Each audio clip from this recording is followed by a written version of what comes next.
different groups are trying to isolate and eliminate nominees of Trump from the running, basically taking their nomination potential or success. And I specifically saw some of that around Tulsi Gabbard. I saw some of that around Robert Kennedy, and that is about the worst thing that could happen to our country right now. So we just had the successful unity coalition. We're going to bring the Kennedy Democrats on board with the MAGA movement to win this election, and that's what happened.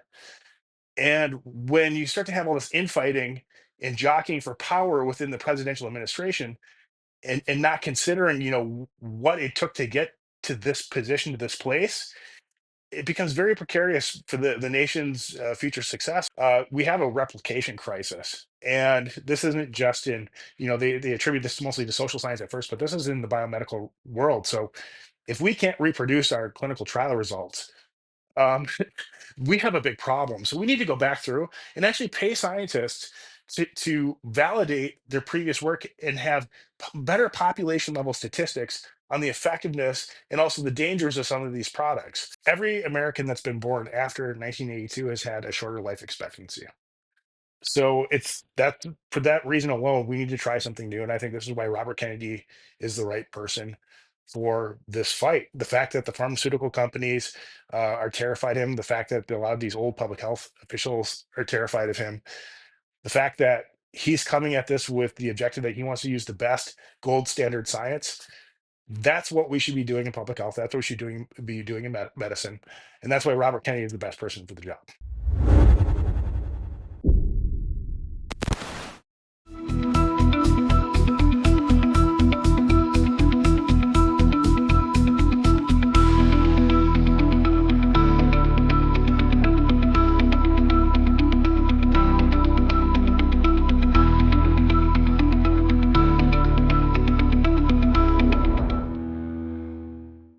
I'm Dr. Randy Bach. Today's December 9, 2024, and I'm completely honored to have with me Dr. Andrew Huff. He is the author of The Truth About Wuhan, and he's a PhD in epidemiology and has an MS in, you'll have to remind me, engineering, and you tell me what that was.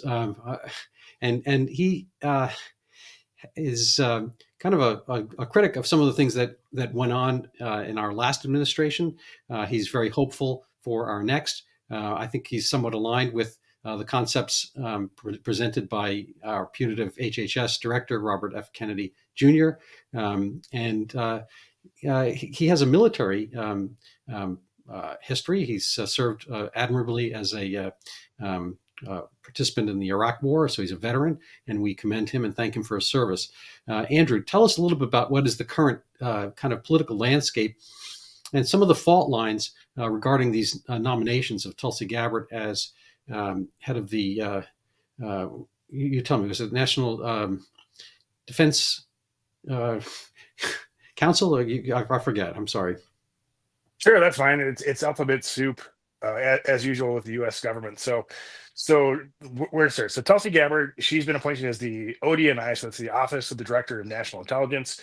That was an office formed after 9/11 to really be the arbiter and intercessor of national security information across the government enterprise of silos of excellence in terms of intelligence. So there was a big problem, basically 14 different agencies or so collecting, analyzing, creating intelligence information.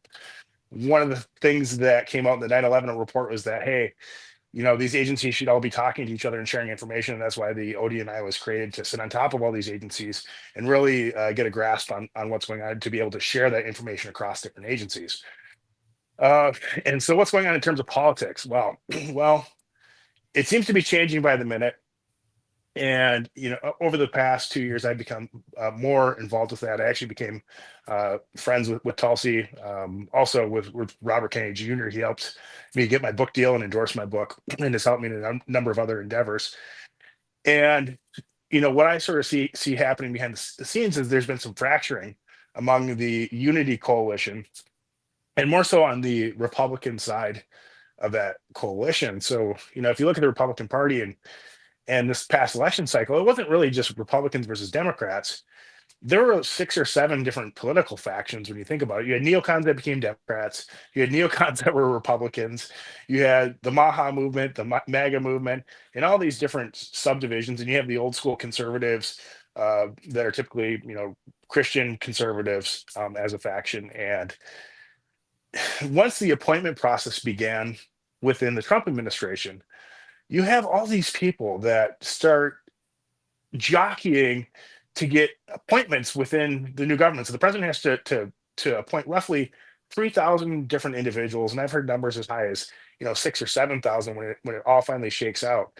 And that's a tremendous amount of people. Obviously, it'd be really difficult for any one individual on the planet, let alone the president, to appoint all these individuals. So they end up relying on their friends, people that they trust, and it becomes at some point like second, third, fourth degree network connections to fill these positions. And from the people I'm connected with, they're talking about this appointment process happening. And what you see is that different groups are trying to isolate and eliminate nominees of Trump from the running, basically taking their nomination potential or success. And I specifically saw some of that around Tulsi Gabbard. I saw some of that around Robert Kennedy. And that is about the worst thing that could happen to our country right now. So we just had the successful unity coalition. We're going to bring the Kennedy Democrats on board with the MAGA movement to win this election, and that's what happened. And when you start to have all this infighting and jockeying for power within the presidential administration, and not considering what it took to get to this position, to this place, it becomes very precarious for the nation's future success, also for the MAGA movement, for the Maha movement. And I think that President Trump coming out yesterday and saying that he was fight like hell to make sure that Robert Kennedy Jr. and Tulsi Gabbard received successful nominations, I think that's very reassuring because, a lot of us at a lower level involved in party politics and in this movement, when you see that fighting, it's devastating. And personally, reached out to all my different people in my social network and asked them to help generate letters of support, get people on the record to support Robert Kennedy and Tulsi Gabbard, because if it wasn't for those two, I firmly believe that Donald Trump would not be sitting as president-elect right now. Yeah, no, it's a reasonable point. There's a couple things come to mind. First of all, that Democrats never have this issue, and Republicans don't have this issue on behalf of Democrats. I think when Joe Biden put his nominees up, Pete Buttigieg all of a sudden goes from small town mayor, South Bend or something like that, to head of the Department of Transportation, which he had no qualifications, and obviously it showed later on with all the things in Palestine, Ohio, if I got it right, and a bunch of other places. Very little, factual knowledge of the situations, and kind of wanted like Marie Antoinette to have people eat cake and do their electric vehicles, and ignoring, anyway, he just didn't have much grasp on the topic and so forth. And yet I think he went through swimmingly. I think he got probably 100-0 vote in the Senate, probably few dissents. And this is kind of the Republicans serve up for the Democrats the full platter. This is whom you want. You want Mayorkas. We don't like him, but he's your choice. Sink or swim with him. And when it comes to Republicans putting up Republican nominees, even with a mild Republican majority in the Senate, they fracture. It's like herding cats. We don't want to be herding cats, which is another thing. But Republicans seem to always kind of want some kind of perfection, and they want something for themselves. And Democrats seem to be able to kind of coalesce better. I don't like that per se, but it's just a sadness that they're ignoring how the victory was formed. And it's not quite a coalition government like you see in parliamentary systems like Israel and England and whatnot, where these minor parties might have more sway based on the fact, the way they form the coalitions. We don't have that. We have, a binary election. And so Trump won. But still, I think, Trump literally wrote the art of the deal, and this was the deal he made. And Robert F. Kennedy, lifelong Democrat, obviously his name associated with the Democrats, was a brave man to, point out the reality situation that the Democrat Party had left him. A lot of people I know who are, quote unquote, Kennedy liberals, referring to John F. Kennedy, and that the party left them. The kind of classical liberalism has left the Democratic Party. And I think, our current Mr. Kennedy recognizes that. And ditto Tulsi Gabbard, Democrat until yesterday, a couple of days ago, a couple months ago, and I think we owe them a debt of gratitude for helping forge this concept that people, independent-minded people can vote for Trump. It was a really different situation from, say, 2016, even 2020. So I applaud your standing and making a stand on this. Where do you see the greatest fissures and the greatest places where people can apply pressure to kind of help them get over the finish line? That's a great question. So the greatest fissure was frankly somewhat surprising to me in one way. So what I would call the old guard conservatives, and some of these would be neocons that still aligned with the MAGA movement, the ones that didn't go out to support uh, Harrison Waltz. They had been really jockeying for power within the current administration, and what's troubling about that is the policies that faction of the Republican Party support couldn't be further away, at least if you were to rank order typically what they're concerned about, from what the MAGA movement and what the Maha movement represents. And the other dirty secret here is that the intelligence services um, run the government. The deep state, and I don't really mean that they actually literally run the government, but what happens is that you have people like myself who are top secret, Q cleared, and you have these career bureaucrats and people who sort of make a career out of being appointed, and the people who work in the foundations and what they call the shadow government, all the organizations and entities surrounding Washington, D.C., who work with the Department of Defense or the intelligence community or top secret cleared, and they become experts in this sort of national security intelligence world. There's nothing wrong with that. The government needs people like this to function. The problem is that everybody else that's not familiar with that system, how it works, and how power is leveraged by the people who operate in the secret and shadow world of the government, it really puts them at a significant disadvantage because when these people are maneuvering and relying on their network of people that are all part of the club, so to speak, the people who aren't part of the club are completely naive. They get outmaneuvered, and then they get pushed out or section, I should say, sidelined from all the important decisions and maneuvers are taking place in terms of your policy personnel, and actually uh, funding and budget, the allocation of budget and resources. So the biggest thing that we can do to prevent that from happening, back to the earlier part of your question, is to be loud, be vocal, and call out these things when it's happening. When we see it's happening, we have to stand up and we have to fight, and we have to put people on the spot. We have to get letters of support for people. We have to make them publicly say that they support Bobby, that they publicly support Tulsi, because if they don't, and they're not willing to do that, 9 times out of 10, they're maneuvering behind the scenes to tank that person. Hmm. So, what you say there's some kind of fissure on the Republican side, but I spend time on X, and I've actually even spent a little bit of time without joining on Blue Sky. I was following a thread about RFK Jr. in researching our talk today, and I forgot his name, but he's a Democrat, and he's got a couple 100,000 followers on X and 60,000 on Blue Sky, and they all stipulate that RFK Jr. is anti-vax. He's an anti-vaxxer. This is an epithet, and along the way, frankly, there are comments that he's anti-Semitic. He's a racist. He's it just kind of one thing after another. They throw everything at him. I've been researching this question. I don't think he's anti-vax by any means. I think he's, the way I like to put it, I made a cartoon a while ago.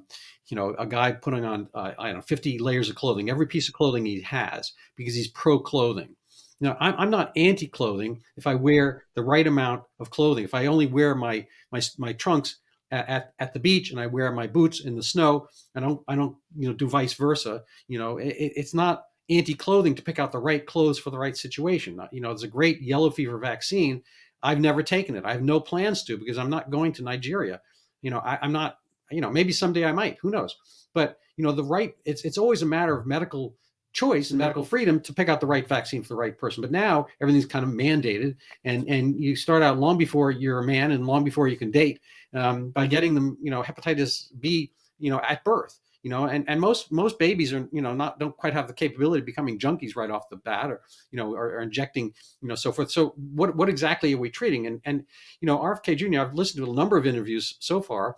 He talks about the actual absolute number of vaccines going from the 1980s, where you might at max have up to 10 or a dozen by the time you're 15, and now the numbers really up considerably to like 70 or so, 65, 70, 50, whatever. It's almost an order of magnitude more number of vaccine doses, and they're grouped together, and they all have these adjuvants and so forth, thimerosal, which is mercury based and whatnot.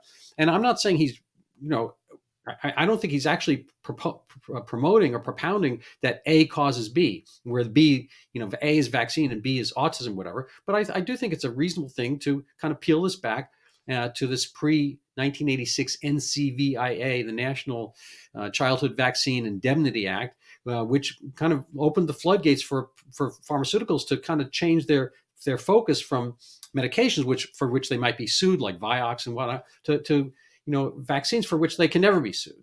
And I think this is, just brought about a whole, panoply of treatments. For instance, just I don't want to take up too much of your time, but Shingrix, shingles vaccine. There's good medication for shingles. You can take Valtrex if you have an episode. And I've treated dozens, if not hundreds, of cases of shingles with Valtrex, and they get, they don't get the post-herpetic neuralgia. And so maybe the vaccine's okay, maybe it's not, but they've never been tested. And I think, Mr. Kennedy's viewpoint, and he's not a physician, he's an attorney, is that we just need good scrutiny. We need, randomized, double-blinded controlled studies as per with any other, medication. So I want to just put that out as, my endorsement. He's not a physician, nor was Mr. Becerra, who was the previous, head of HHS. I don't think you need a doctor there. I think his viewpoint is such that he wants to have transparency. He wants the people to kind of earn their keep. If they're going to be putting out a medication like Vioxx, which turns out to, I think it was a decent medication. I don't think it was that bad, but some people had problems with it, got withdrawn, and there are other non-steroidals to choose from. With the same thing, if you really believe these things are so great, that's fine, stand by them, and if not, then stand aside.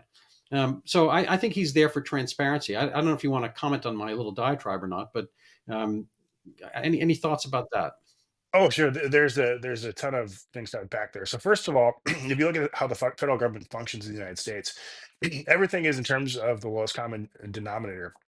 So this hepatitis B vaccine for infants, you're right. It's ridiculous because typically, 99.99% of live birth infants are not going to have some kind of exposure risk to hepatitis B.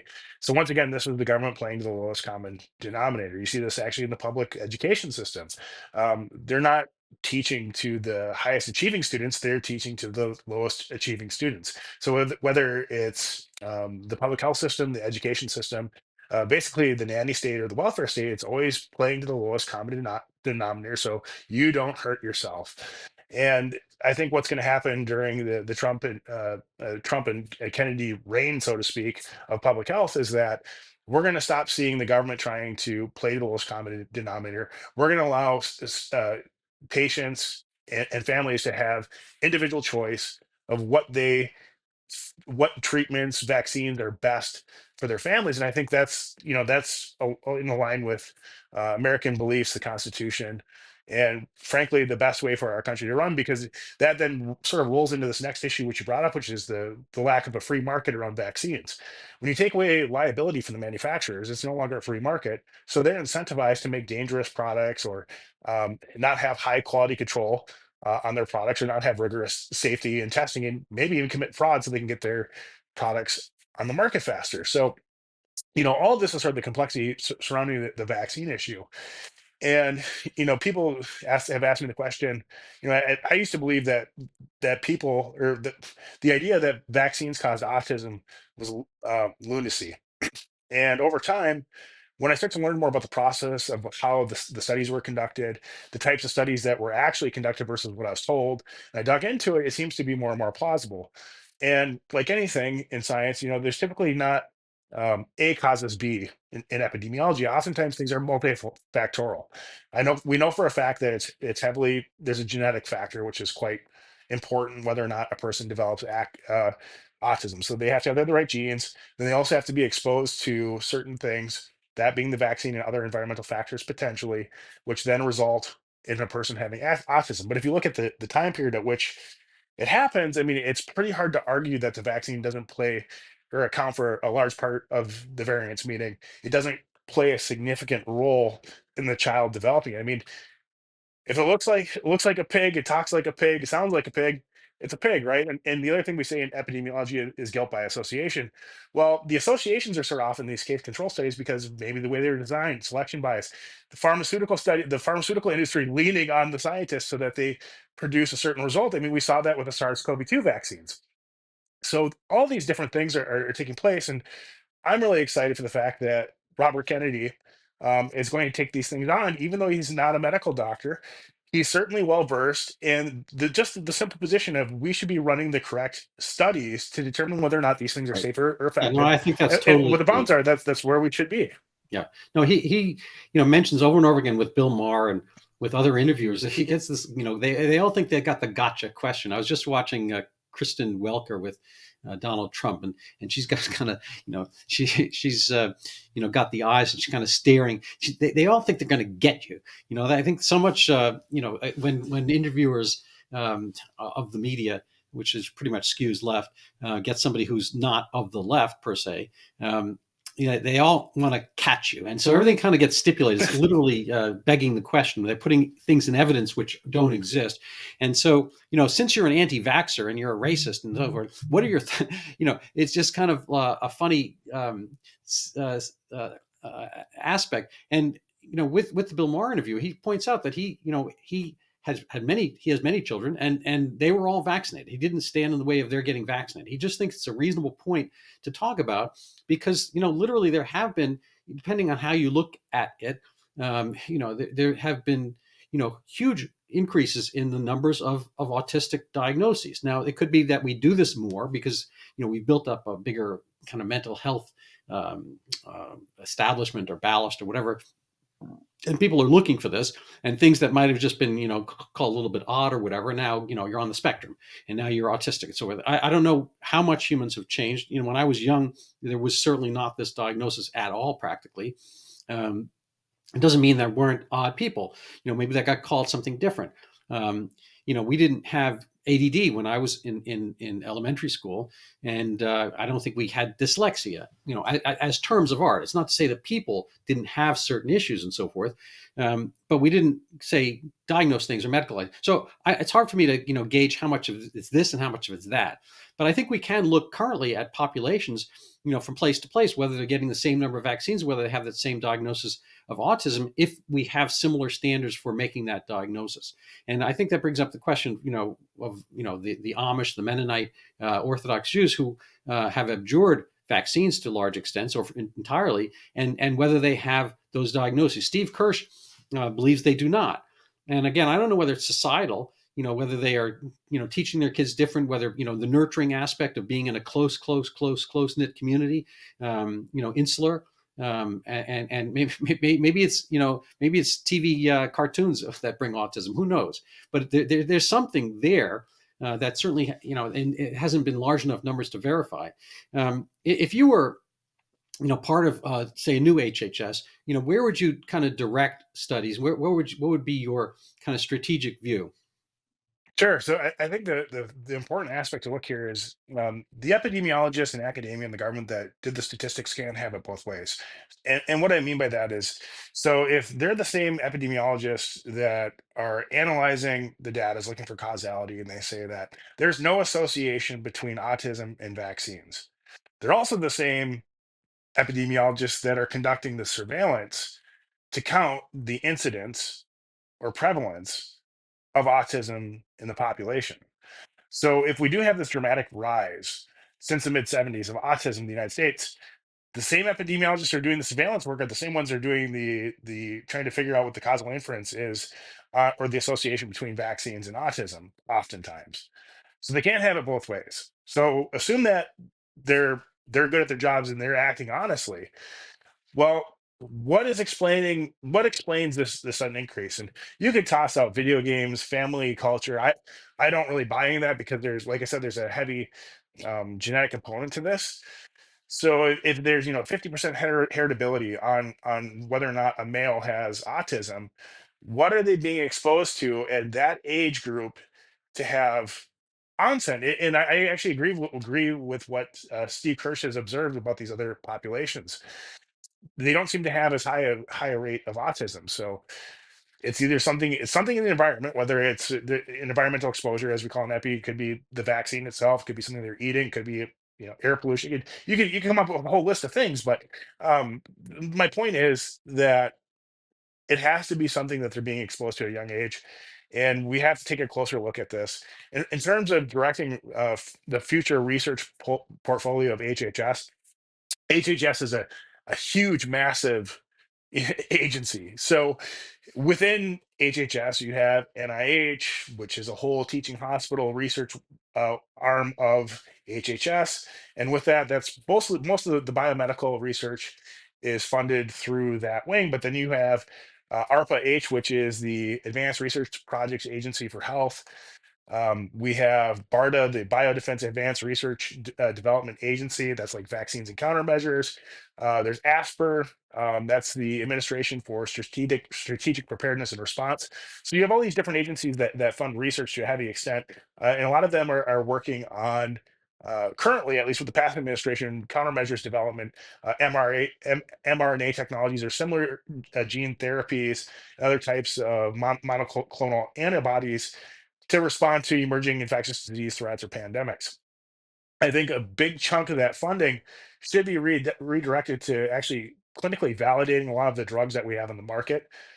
We have a replication crisis, and this isn't just in, they attribute this mostly to social science at first, but this is in the biomedical world. So if we can't reproduce our clinical trial results, um, we have a big problem. So we need to go back through and actually pay scientists to validate their previous work and have better population level statistics on the effectiveness and also the dangers of some of these products.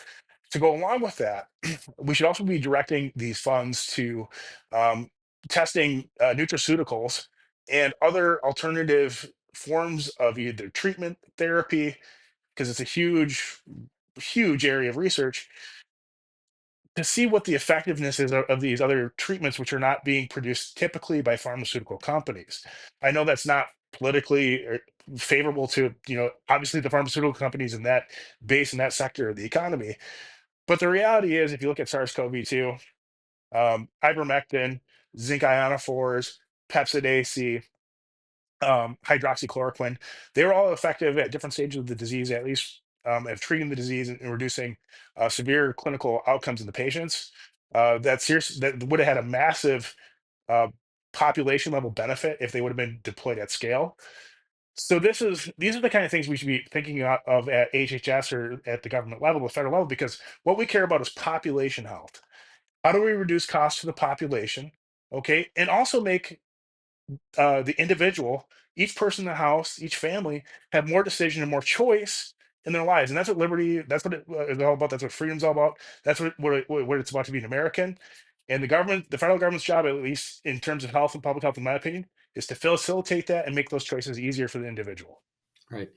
So I'm going to maybe roll up two questions. I want to give you the first one just to keep in mind. There's talk that the Department of Education might be, disappeared with, done away with. And here we have the HHS, which, used to be, I guess, HUD merged with something else, whatever. And if this were to disappear tomorrow, would it actually filter out to the population much? Because I mean, my own kind of bias is that a little bit of this, a lot of Washington becomes monarchical. There's a kind of the French, before the revolution had, counts and countesses, earls and dukes and whatever, the whole bunch of little fiefdoms and whatnot. And people have these things, but, they tend to self-serve. There's a lot of, money that flows into them. They come up with their salon judgments and pronouncements, and everyone in the salon, the king's courtiers, they all love it. What they lop it up, but it doesn't really kind of filter down to the to the people. per se, and their lives. I don't think their lives got that much better during the Revolution period, but once Napoleon came back in, there was no monarchy, no revolution, and kind of things prospered because they didn't quite have the huge formulation of monarchy, which again tends to be a self feeding and self propagating proposition. Anyway, so that's I guess one question we have here, which is is there an actual net positive by having these huge bureaucracies in existence, and do they actually filter their work down? Would it be done? So this is the kind of the kind of the egg within the Fabergé egg within, or the is it better, frankly, to kind of let people self regulate with more prosperity? Let's say they could all get a refund from whatever we spend on HHS, and they have it in their pocket, so they get an extra $700 a year per person, whatever the number would be. Would they do better with that? And I'm just going to put this one little factoid I found, discovered working on my kind of newer cancer book, which is to kind of reformulate people's conceptions about their own guilt in bringing cancers, most of which are just random. Anyway, in the 19 teens and 20s, the most common form of cancer in the US was stomach cancer. And that we never see anymore, pretty much. And it didn't disappear because of any Susan G. Komen race for the cure or anything like that. There was no public health effort, activism, and really people didn't talk about cancer back in those days. What made it disappear, apparently, was refrigeration. So there was more electrification, more people had refrigerators, their food didn't go rancid. A lot of the great leaps in public health and longevity didn't come from medicine per se. It came from people having lived better lives. And so, HHS is not going to be doing this, but embedded in that kind of devil's advocate question is, would people be better off, having less kind of federal dictates and or busybodiness about their lives? And if you had to pare down HHS, which parts would you think are most essential? Those are great questions. So, um, you should always state your, I guess, your politics before you answer a question like this. So, I'm a conservative libertarian. I'm a constitutionalist. So, if you look at where the federal government, at least in my belief, has the right or authority to have these type of agencies, clearly the Department of Education is not an agency which should exist under the U.S. Constitution. I mean, I understand that these agencies were not created historically in a vacuum, and they exist for different reasons. I think the time or the reasoning behind the necessity for the Department of Education's existence has ran its course, and it's time to eliminate the agency. I'm just one opinion of many, but if you're to be a strict constitutionalist, I think it's very clear that the federal government really only has authority for these agencies in terms of national security and defense. And within HHS, there are only a few agencies that really tackle that mission. Um, so ASPR is one, so the Administration for Strategic Preparedness and Response, BARDA, the Biodefense Advanced Research and Development Agency, ARPA-H, you could argue that's the Advanced Research Projects arm of Health and Human Services. Basically, anything that touches national security and protecting the population against catastrophic threats, so chemical threats, biological attacks, radioactive disasters or attacks, nuclear weapons. That's where the federal government should have a role because it has the resources. It's clearly defined within the Constitution. That's my perspective. And I don't believe that these things should be turned off instantly for the most part. I think you could actually turn off the Department of Education, be the one agency you could probably eliminate immediately and not really notice much. The problem is there's a lot of structure that's been built into these agencies of how society functions. So, what's tricky about like NIH, for example, is that you have all these different academic health centers, small companies, small businesses. ARPA-H is into this now that function, and they have these federal government contracts, grants, and the banks have basically given them loans and financing and set these people up based on their relationship with these contracts that they have with the government. That's fine. We shouldn't penalize these people for what the good business that they did in the past. What you would really want to do is slowly phase this out because the biggest problem with the administrative state and the federal bureaucracy is it's inefficient. So, well, this is the way it works. So say that you spend for every tax dollar that goes to the federal government, 50 to 60%, so 50 to 60 cents of that dollar is going to go to administering the contract of the grant. And that means by the time it gets, the money goes through an NGO to a state government or to a university, and everyone takes their cut of overhead, only about 2 to 3 cents on the dollar ends up in the company. So either the research scientist that you're trying to fund, the student, the company, the spin-off company, we're just paying a ton of money to be inefficient with trying to help start up small businesses. So it's not that I'm against NIH. It's not that I'm against having government programs. I mean, I am, and sometimes it's just that it's logic based and driven. It's just inefficient. The better way to do this, the more responsible way to do this as Americans, is to do it at the most local level possible of government. I'm not kidding. The best way to fund scientific research would be through your county government or through your city hall, because they'd be more closely tied to the company, the business, the entity that's doing the work, and there'd be less overhead or administration of that contract or that award. And this gets into a lot of other things. You could talk about what the bigger issue here is actually tax policy in the United States. Trump wants to tariff everything, get rid of income tax. I don't care how we get rid of income tax; it needs to go.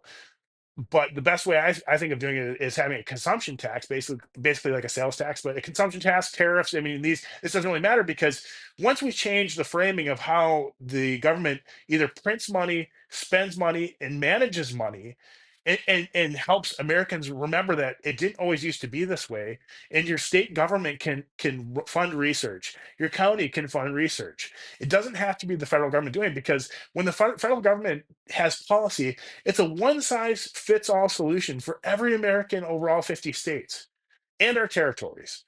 And that is just a terrible way to do business. It's inefficient. Nobody's ever happy. What's good for Washington, D.C., what's good for New York is not good for Oklahoma, and vice versa. It's just a mess. So the best way that we can make, extend, increase individual freedom, individual liberty, reduce taxes, and have more autonomy and more resilience as a nation, whether it's in health, education, is to get the stuff out of the federal government's hands and get down to into the hands, into the control of the local community to the greatest extent possible. I I'm interested in that concept. I have to think about it a little bit more. But I think in general, you're right. I think there's kind of a bleeding that happens. Washington through the Obama years. Um, there was kind of a retraction. We saw it more again during Biden. My era was, Jimmy Carter was the worst president to that point, and I think there's been some competition for the way that there's kind of been regulation, slowing down of government. What used to be called back then stagflation, stagnation, inflation. So we've seen kind of a decay. Um, but the thing that happened during that time is that Washington D.C. got wealthier during the Obama years. Texas did okay because they had, I think, no state income tax, and they were kind of as now probably they were a net recipient of California exiles and whatnot, people leaving high tax places. When things get tough, the tough not only the tough get going, but everyone else does as well. But Washington D.C. has turned into kind of an imperial um, capital, and the wealth is stunning there. I mean, the cost of living, I think, in DC, is on par with other world capitals and whatnot, Paris and London and so forth. And the size is just enormous. And at the same time, we're finding out that only like 6% of people show up for work. And I guess Joe Biden put in some kind of stipulation that this can exist till 2029. So that people who aren't there, I guess they can't be evaluated for their work and fired or whatever. It's just kind of a, again, monarchical kind of system, except the monarchy, it seems to be the bureaucracy, and they're somewhat, favored by and protected by unions and rules and so forth. And it's kind of a funny system. We don't really get to see the product very much. And insofar as I mean, in a way, I'm happy that there's very little product, but there can't be that much productivity. And if this were kind of in the same way you're talking about, decentralized, I think we would do better. If the Department of Agriculture, such as it needed to be in existence at all, moved to Topeka, Kansas, well, fine. And I think you would have less impetus in Washington to grow these things if they weren't themselves getting fed by that kind of ecosystem. Yeah, that's very interesting. So some of that's actually happening. So the USDA NIFA, which I forget what initially stands for, National Food and Agriculture, I can't remember, Institute of Food and Agriculture. It was actually relocated out of Washington D.C. and now is, I believe it's in Kansas City, Missouri. And anyways, it was relocated out of the Beltway. It was one of the first agencies to do this and start this idea like we should get the agencies out of DC and other places. It does have a couple severe consequences to how the federal government functions, in my opinion. So one is that it actually increases the travel costs of all these government employees having to travel back and forth between point A and point B. So Washington D.C., presumably to Kansas City. The other aspect of it is that there is a loss in efficiency of the government employees from agencies not being able to like walk across the street to go do some work with another agency. So having all the different federal agencies in one location, I don't think is such a problem. Actually, I think it actually increases productivity and efficiency for a lot of things. Especially, think about this now: like if USDA NIFA wants to go have access to Capitol Hill to give a presentation or go talk to a congressman or their staff, think about how much more difficult that is now. And DC is very much a town where people need to meet face to face. It is expensive. I don't think it's nearly as bad as Miami, San Francisco, or New York City, in my opinion. I've lived in most of these places, so DC is not too bad. It's up there though. It's definitely one of the more expensive places in town. And you know, most of my employees would always come back and work for me at different places I've worked in.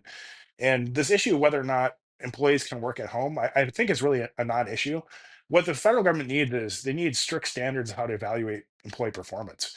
I've told all my employees, I'm not a micromanager and I hate having to micromanage people. It drives me nuts. But I tell them like, hey, I don't care how you get your work done. I don't want you want to hear about it.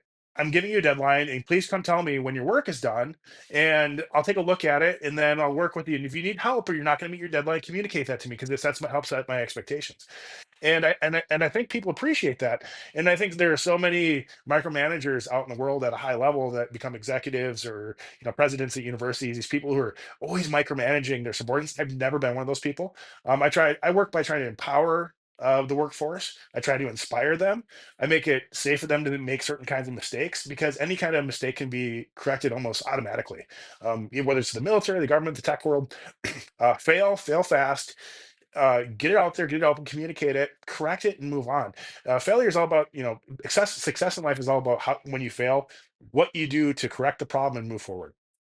And that's the kind of attitude and environment we need to have among the bureaucracy. We can improve the federal workforce. I mean, a lot of it probably should be eliminated, but you can improve the efficiency, the quality of life, and actually, in some cases, incentivize these people and give them bonuses for top performing employees, just like we do in the private sector. And we should be able to get rid of these people quickly who fail. I mean, if they're not performing, if they're not being good stewards of taxpayer money by performing well, we have to help them on to their next career. Right. It is a kind of a paradox of government that it operates essentially under a zero sum game, whereas the free market capitalism operates under a positive sum game. So, the best example would be a trade between two teams. One team has 5 centers, the other team has 5 guards, and they trade with each other. Each one has a better rounded team. They both get better because they made a trade. That's the essence of Adam Smith's virtuous circle. Everything gets better. But in government, they're not really working. It's more of a spoil system where there's a certain amount of money and it has to get spent. And if you spend it, they don't get to, and vice versa. So somebody gets it. So there's a lot of jealousies and fiefdoms, getting back to the monarchical example. So various dukes and duchesses or earls or whatever are competing for the attention of the monarch. And there's only a certain amount of the dispensations, rewards, gold to go around. And you have to kind of jockey for that. And once you get it, it's not so much whether you spent it well. As a matter of fact, you had it and got to spend it. And there, that gives you power and potentially more for the next realm. But if you don't spend, if you're somehow frugal, that reflects badly bureaucratically, because that means, oftentimes that, you didn't need that much money in the first place. So being successful in the business sense, being frugal like Elon Musk, cutting the workforce at X, at Twitter, actually, literally, 80%, and getting probably a better product even then, at 1/5 the cost, is not rewarded in the private system. So it kind of has to be done surgically, where you have to remove things like the Department of Education, and it's kind of, there's an accretion effect. People who are there want this, and people, so they're kind of in the power realm, and everybody else wants to get away from it. So that's really not a question. I apologize. So I'm wondering, No, if, but I understand what you're getting at there. I mean, if you do look at here, it a workforce is very reflective of its leadership and what they value. And clearly, in terms of X or Twitter, one of the things that they didn't value was efficiency and productivity. Absolutely. So let's say, put on our thinking hats. And if you had to pick an agency within HHS for which you were qualified, what would it be? And, what structural policy changes would you propose to prevent future misuse of federal health preparedness resources, for instance, and, national security and food systems? What parallels do you see, in ensuring resilience in medical supply chains, vaccine production? I don't know if you want to go anywhere along those lines. Sure, I think we could schedule a whole nother show, but I think I think I can get to this and hit all the key points real quick. So this is actually the area of my area of expertise, at least in national security and public health and disaster medicine, some people call it. So I'd probably be the best fit to be like the assistant secretary at the Administration for Strategic Preparedness and Response, ASPR. And they were actually a previous customer of mine when I worked at Sandia National Laboratories, and I actually helped develop the National Pandemic Preparedness Plan. This is basically the roadmap of how the U.S. government is supposed to respond to pandemics. Unfortunately, those pandemic plans were not used by the U.S. government, and actually helped assisted several other government agencies with their pandemic preparedness plans. And the roadmap for success is really simple. We need to quit relying on medical countermeasures for pandemic response. This idea that we're going to quickly develop a mRNA technology or similar technology, and then ramp up vaccine production, and then deploy this as the solution to the pandemic. So look what happened. They used the lockdown strategy to keep everyone, in theory, isolated so that the disease wouldn't take off and burn through the population. It wasn't a severe disease. And then by the time the countermeasure was ready and rolled out, it didn't work. And then it likely made a bunch of other people sick. So this is a huge policy failure. So basically, step back and look at what do we need to respond to pandemics. Well, one of the last chapters of the book that I wrote, The Truth About Wuhan, I discussed this. The key to success is not so much medical interventions. It's having good nutrition, electricity, potable water, clean water, and housing. And what really causes society to fail in any kind of emergency, whether it's a health emergency, um, a natural disaster, earthquake, or hurricane, even pandemics, are supply chains. And this is where it overlaps with food. Everything that we have in our lives is manufactured in what we call just in time economy. Everything in the grocery store, everything you consume in the world, whether it's Walmart, Starbucks, the hardware store, typically was produced within 2 weeks of the time it's purchased. Think about how quick that is.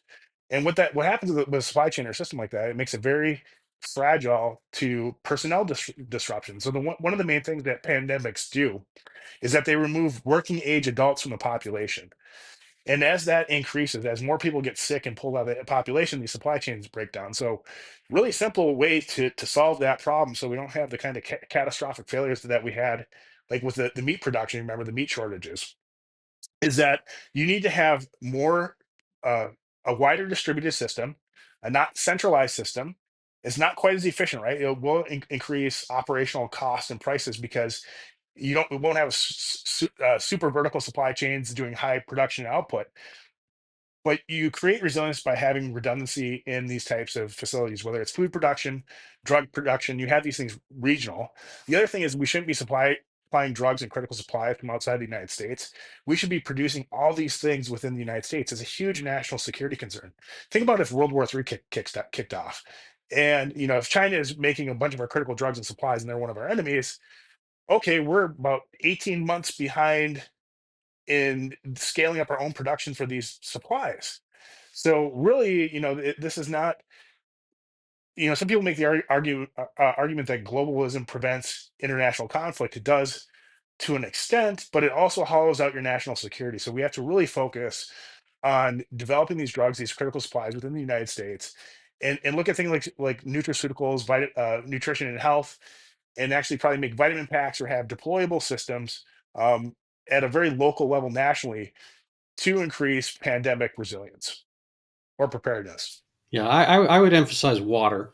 On a medical basis, I was shocked in medical school to find that people you could live 6 months without food theoretically, depending on your body habitus and how much extra kind of insulation you're carrying around at any given moment. But water, you really can't go much more than a day. So kind of clean water is the essence for me. And I'm not so much big into vitamins per se. I mean, I think I don't think humans were designed. I don't think any animal was designed to have to go to GNC to pick up some supplements. Raccoons get whatever raccoons need by being raccoons and running around getting whatever food raccoons get, and ditto pigeons and wolves and I don't know coyotes, whatever.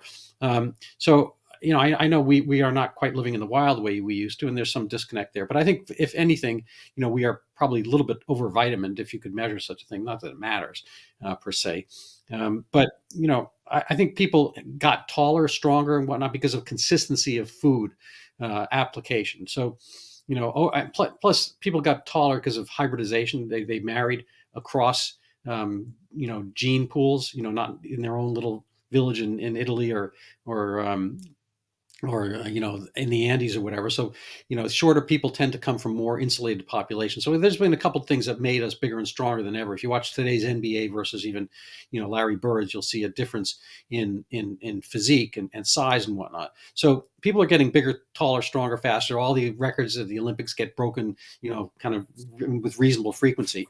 But So we also have better performance enhancing drugs. That's the thing with that's a good point.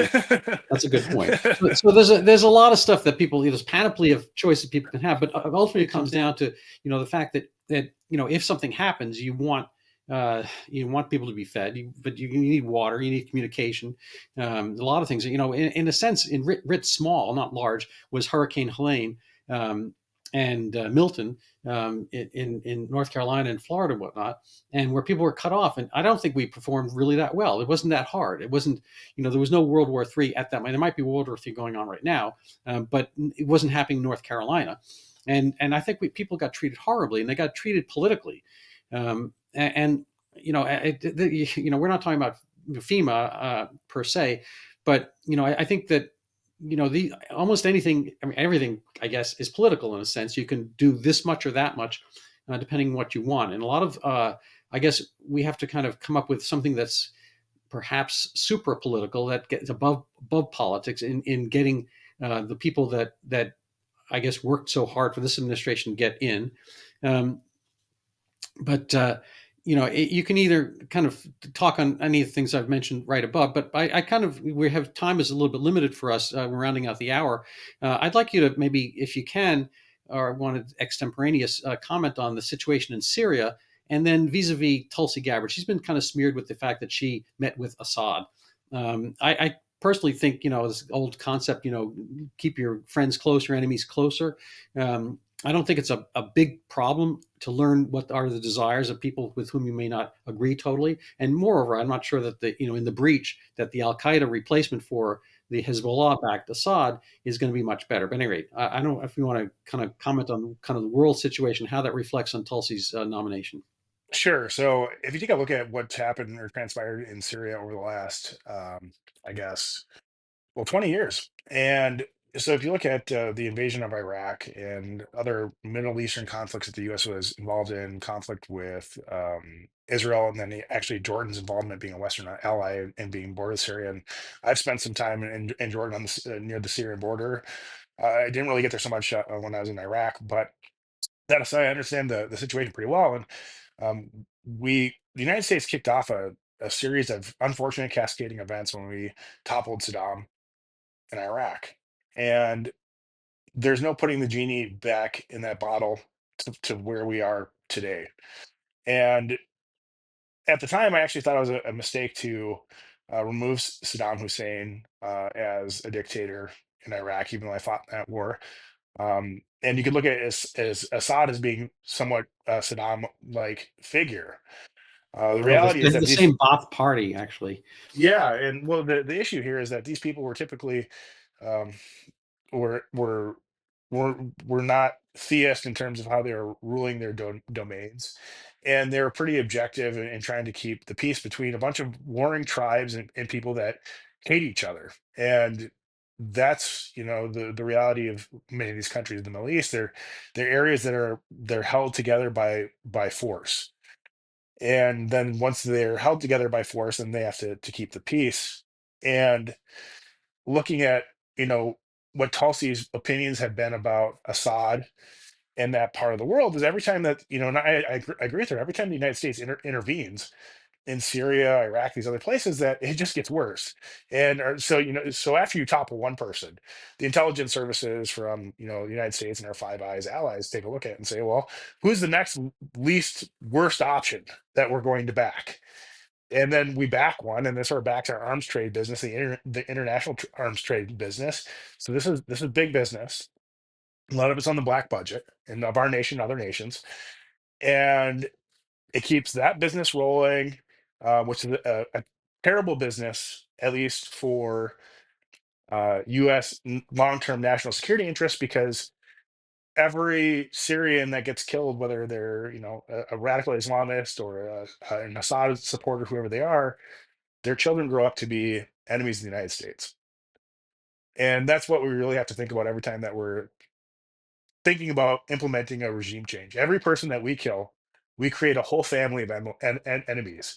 And these people do not forget. It would be no different if your brother or sister got killed by a political faction or a party or someone in the United States. And you, at some point, you have to break the cycle. And the only way to break the cycle is just to not engage and allow people to earn their own freedom. And I learned this when I was in Iraq. I came to understand something very, very unique and precious to the United States. To have a true democracy, you cannot have that power given to you. A foreign military cannot come in and give you the power of democracy. You have to have earned it and fought for it yourself. And if your people have not earned for it and fought for it yourself, it'll never be stable because you're not willing to put yourself and your lives on the line to No, it's a maintain it. skin in the game thing. Yep. I'm looking at these HST factions. If I get or HTS, maybe it is the new Al Qaeda faction. I'm not sure I see Thomas Jefferson there. You know, the Yeah. group we had. They were an educated bunch, and they were an aristocracy in a sense, but they understood they were being taxed, and taxation with our representation, and they had formed a culture distinct. There was no internet back then, and so any missives that came from the motherland to the colonies would take months, and so they clearly couldn't manage and operate these colonies, these ultimate states, with any efficiency, having things kind of traipse back and forth by boat and whatnot. So it made sense, geologistically. I mean, actually, one of the remnants of that era is the fact we have an inauguration January 20th, so many weeks after the actual election. That's because people, they had to schlep. That was a word not used at the time. They had to, schlep their stuff from I don't know, wherever, Boston down to Washington, and that would take months to move your household. So they postponed the transfer of power months so people could accommodate that. So this kind of was a different era, but the democratic impulse is something that's really strong, and I think you bring out some excellent points about kind of bringing things back to the people. I think you, frankly, if I had to be in the nominating process, I think given your kind of military background, your understanding through your master's in preparedness, engineering, and your PhD in epidemiology, I think you have plus kind of your worldview of kind of conservative libertarian. I think you would be an ideal choice for one of these agencies, and some of them have, as you say, kind of a quasi-military aspect. So I think kudos to you for kind of having prepped yourself. You actually showed a fair amount of preparedness and readiness in making this career. For not that we could have predicted this moment. So you have my endorsement for what it's worth. But I'm curious if in closing you would like to give your endorsement for the nominees, Tulsi Gabbard and Robert F. Kennedy Jr. How would you, in kind of a closing statement, if this were a debate, how would you phrase it to say Susan Collins? What's your note to her and or others who might be a little bit of fence sitting? Well, if you take a look at what's happened within public health within the last 30 years in the United States, and you look at my birth cohort specifically in 1982, every American that's been born after 1982 has had a shorter life expectancy. And if you look at the previous administrations and public health officials who have been in charge, and Dr. Anthony Fauci has been one of them, many decisions that they've been made have just not been good decisions based on the simple fact. Every American born the next day has a shorter life expectancy than the day before. So it's that for that reason alone, we need to try something new. And I think this is why Robert Kennedy is the right person for this fight. The fact that the pharmaceutical companies are terrified of him, the fact that a lot of these old public health officials are terrified of him, the fact that he's coming at this with the objective that he wants to use the best gold standard science. That's what we should be doing in public health. That's what we should be doing in medicine. And that's why Robert Kennedy is the best person for the job. Tulsi Gabbard is very unique as well, and a strong choice for the director of national intelligence. She's a seasoned military officer, and I'm actually sort of partial to Tulsi myself because Tulsi was actually her unit, her medevac unit, her medical response unit, was my medevac assistance in Iraq. We served in the same place. She was at a base about 25 kilometers away from me, and we relied on her for medical support. I served in the height of the Iraq War, so I can tell I guess Senator Collins that Tulsi's experience in that high operation tempo combat makes her understand real world threats. You look at her how her career has evolved as a politician, and she's now in civil affairs with the U.S. Army Reserve, meaning that she's seeing different parts of the national security complex, and the fact that she's been outspoken against all these different uh, actions that we've taken militarily, internationally, and her perspective and her skepticism of intelligence community reports, which have since turned out to be false. So she was correctly a skeptic, makes her the right person for a role where she needs to sift through vast amounts of intelligence to figure out what or identify what the valuable information is so that the president of the United States can make the correct decision regarding intelligence and combat activities overseas. Very well said. So thank you very much, Andrew, Dr. Huff, for coming on my show. Hopefully we'll have some successes that will reflect on our general population and personal health going forward. So I appreciate your being on. Well, thank you, Dr. Bach. I love being on your show. It's always fun to be on with the MDs and PhDs and talk about everything that's going on in the world. I really appreciate your take and how you view things. Perfect. So one last maybe commercial note is I think people should go out and buy your book, The Truth About Wuhan. It's available on Amazon. I actually have a copy. And while they're there, if they want to spend a little bit extra, they can buy my book, Overturning Zika, the Pandemic That Never Was. The kind of great mystery of what happened to that last previous pandemic. Speaking of pandemic preparedness, I think it should go backwards. I think we should also look back and look at failures and able better to understand what we need to do going forward. I couldn't agree more. Thank you so much. All right.